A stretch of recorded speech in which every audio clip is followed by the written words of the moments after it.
Salut à toi, ravi de te retrouver dans l'épisode numéro 80. Aujourd'hui, on va parler de course à pied. Je suis Andy, ton coach fitness et je vais t'expliquer comment en course à pied progresser, comment utiliser les intensités de travail pour réussir justement à améliorer tes performances, soit à démarrer un projet de course à pied. Si tu n'as pas l'habitude de courir, eh bien je vais t'expliquer comment tu vas pouvoir courir ton premier 5 ou 10 km.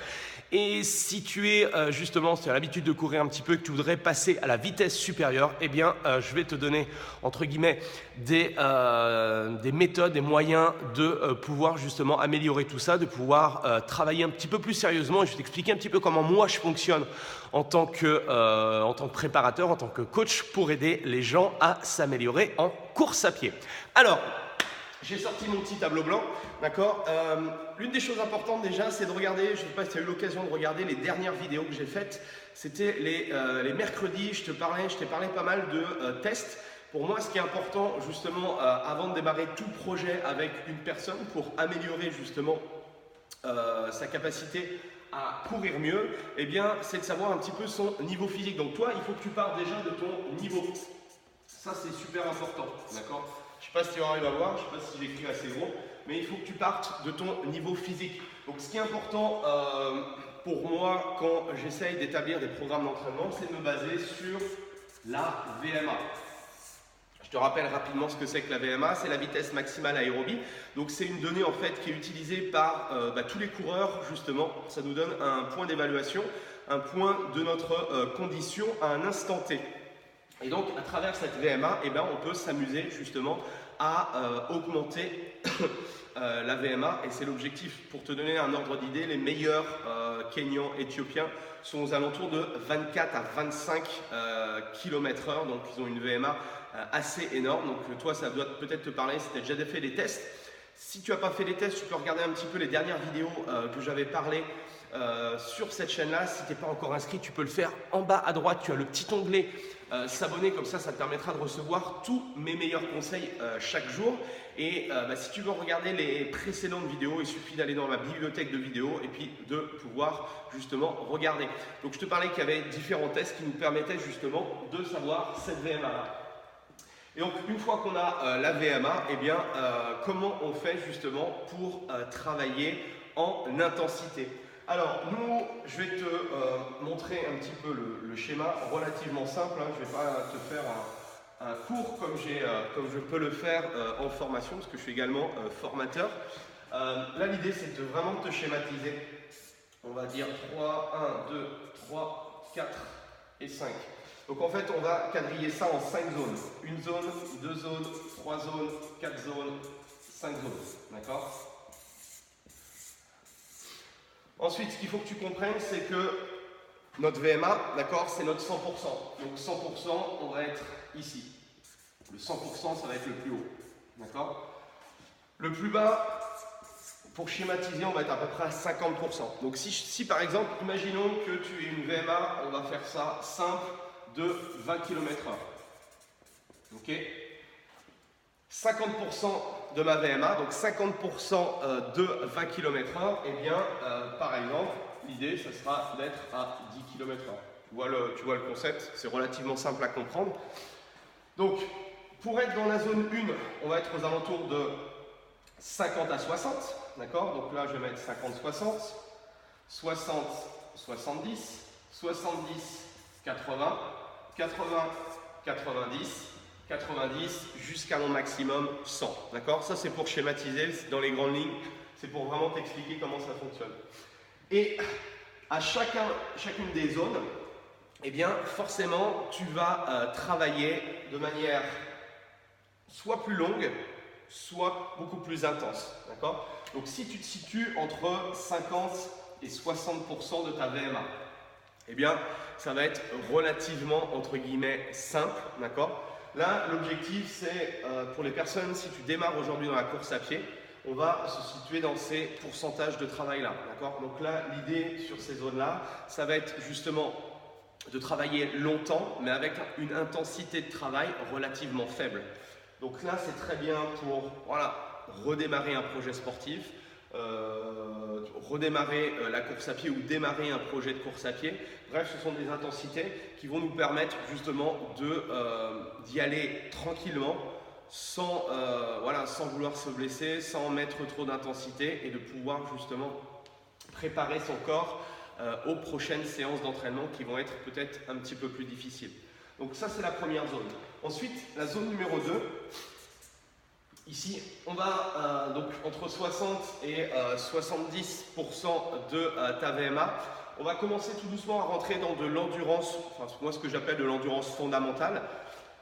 On va commencer tout doucement à s'améliorer un petit peu. Si tu n'as jamais fait de sport, si tu n'as jamais fait de course à pied, si tu n'as jamais fait d'endurance, eh bien il y a tout un système à l'intérieur de ton corps qui va se mettre en place, d'accord ? Si tu as l'habitude de courir, c'est clair que les facteurs à 60, 65, 70% ne vont pas être énormes, mais en tout cas pour des personnes qui vont démarrer une activité sportive, déjà entre le passage entre 50-60 et 60-70, on va déjà voir justement une différence. Donc même chose, ce sont des intensités qui sont relativement faibles et donc en termes de durée, on va pouvoir justement tenir longtemps. Ensuite, palier numéro 3, là on commence à rentrer un petit peu dans le dur, d'accord ? On va rentrer dans des pourcentages entre 70 et 80 ici. Donc 70-80, on va commencer à rentrer effectivement dans des facteurs de puissance. On va commencer tout doucement à rentrer dans les facteurs de puissance, surtout aux alentours de 80% de la VMA.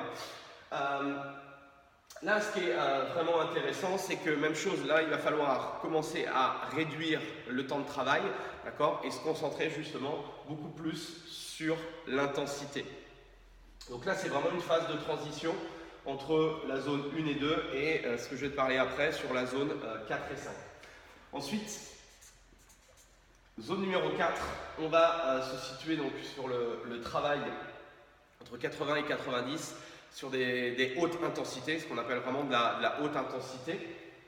Donc là, même chose, on va raccourcir considérablement le temps de travail et on va justement se focaliser beaucoup plus sur la qualité. Tu vas voir que peut-être que toi, tu as l'habitude de t'entraîner, les très bons en endurance arrivent à tenir en fait des pourcentages de VMA énormes. Je crois que de tête, j'ai à peu près, ceux qui font les meilleurs marathoniens, ils font un marathon, donc 42 km 195 à 80, 84, 85% de leur VMA. Donc c'est vraiment exceptionnel de pouvoir justement tenir à cette intensité-là aussi longtemps.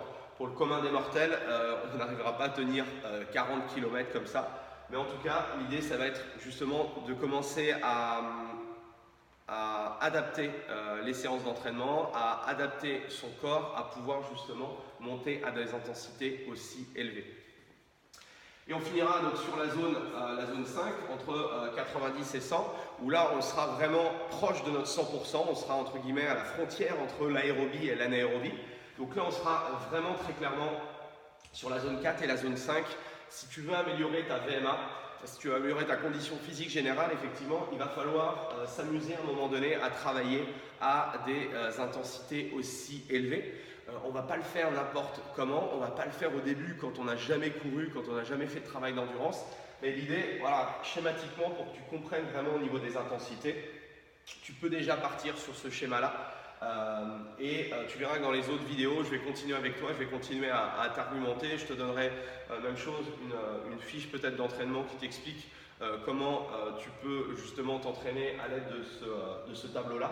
En tout cas, voilà, tu as différents pourcentages de travail. Ce qu'il faut que tu comprennes, c'est que forcément, plus le pourcentage de travail est faible, plus tu vas tenir sur une longue durée, d'accord ? Et au contraire, plus l'intensité va être élevée, plus ça va être compliqué de tenir justement sur la durée. Donc là, c'est vraiment après ton expérience, on va dire, ta capacité à tenir un effort de longue durée avec le plus d'intensité possible. Bref, c'est de l'entraînement, c'est un sport à part entière et voilà, c'est ce que je voulais t'expliquer aujourd'hui. Donc si tu as des petites questions par rapport à ça, n'hésite pas à me les poser en dessous dans les commentaires. Si tu as aimé la vidéo, tu peux me mettre un petit like. Si tu n'es toujours pas abonné à la chaîne YouTube et que tu trouves ça intéressant, tu as le petit onglet en bas à droite de la vidéo sur YouTube. Tu peux t'abonner. Et moi, je continuerai dans les semaines à venir à t'expliquer, à continuer à comment tu peux utiliser ces intensités-là pour travailler à la fois sur des entraînements continus, sur des entraînements intermittents, etc., etc. Voilà, en tout cas, merci à toi. Je te souhaite de passer une bonne sortie en course à pied. N'hésite pas à faire des tests de VMA, à me dire un petit peu dans les commentaires comment tu t'es senti. Bref, plein de choses à venir. En tout cas, moi, je te remercie. Bonne journée et on se dit à demain. Salut!